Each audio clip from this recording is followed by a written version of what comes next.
Des 2 de abril, data storica. Sono che l'hanno detto in qualche telegiornale, non mi ha visto, su internet non ho fatto caso che l'abbiano detto, ma oggi 18 di aprile è il 75esimo anniversario della prima elezione del Parlamento della Repubblica Italiana, cioè c'era stata un'elezione precedente che è quella dell'Assemblea Costituente, lo sappiamo, il 2 giugno del 1946, ma a seguito dell'entrata in vigore della Costituzione, di cui appunto si festeggia quest'anno, l'abbiamo già detto, il 75esimo anniversario, cioè l'entrata in vigore il 1 gennaio 1948, e le elezioni politiche dell'aprile successivo furono appunto le prime in cui vennero eletti la Camera dei Deputati e il Senato della Repubblica.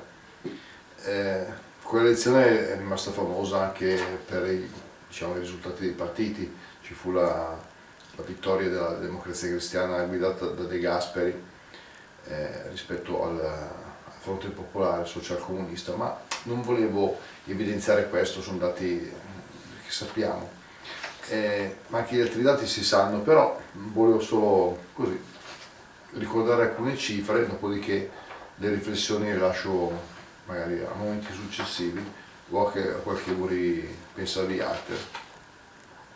In quel giorno gli elettori chiaramente erano meno, la popolazione italiana era più ridotta, gli elettori erano poco più di 29 milioni, adesso gli elettori sono circa 46 milioni. Ma quel giorno in tutta Italia votò il 92%, 92,3%, 23% degli aventi diritto. Contando i voti non validi, bianche e nulle, praticamente i voti validi furono sugli elettori il 90,2%, 90,20%. Nelle ultime elezioni politiche, quelle che hanno poi dato vita al nuovo governo che c'è tuttora, nuovo Parlamento, sempre calcolando i votanti effettivi e quindi i non votanti e aggiungendo questi i voti non validi, cioè le nulle e le bianche, praticamente i voti assegnati, i voti validi, quelli che hanno espresso un partito, sono stati il 60,93%, 60,9%.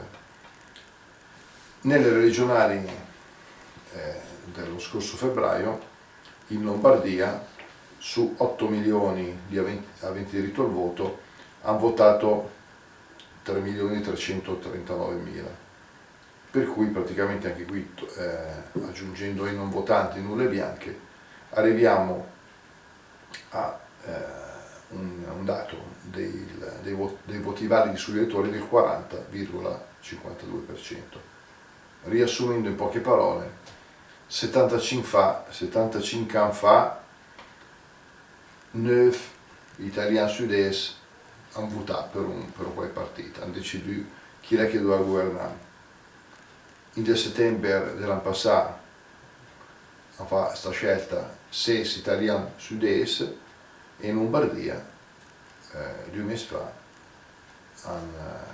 questa scelta l'hanno fatta il 40%, appunto, quindi 4 sud-est. Sono dati che ci fanno pensare, penso, tutti quanti come elettori, come cittadini. Noi ringraziamo il cielo e quelli che 75-80 anni fa lottarono per la libertà, per la democrazia, e cerchiamo di tenerci la cara, però appunto questi dati secondo me ci devono far riflettere. Ciao a tutti!